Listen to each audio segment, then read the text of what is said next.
This is the precise opposite of what much of contemporary wide-way Christianity teaches about the New Covenant. The common teaching is that the New Covenant replaces the Torah with a principle of grace or Spirit-led living that no longer requires specific instruction keeping. But the text of Jeremiah 31, the only passage in all of the Hebrew Scriptures that actually defines the New Covenant, says nothing of the kind. It says Yahweh will write His Torah on the hearts of His people. The Torah, friend, is not abolished, it is internalized. Ezekiel 36:26 says, I will give you a new heart and put a new spirit within you.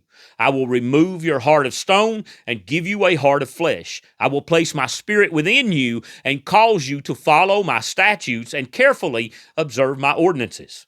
And notice carefully what the Spirit is given to accomplish: obedience to Yahweh's statutes and ordinances.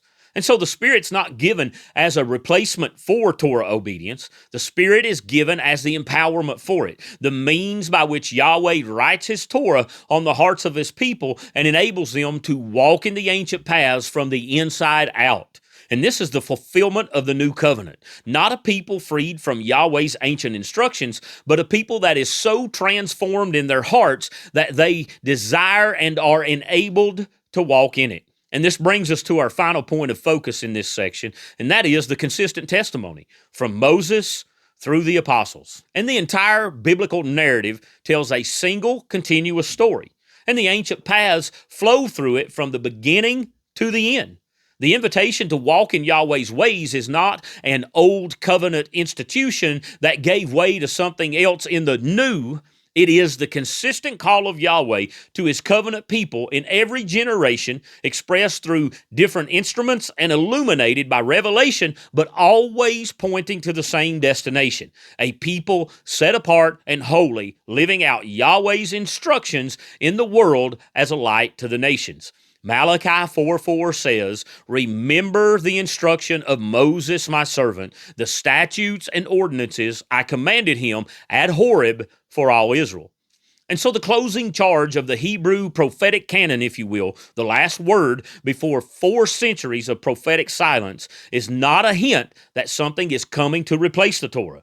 It is a command to remember it, to hold fast to it, to not let go of Moses' instruction until the day of full restoration arrives.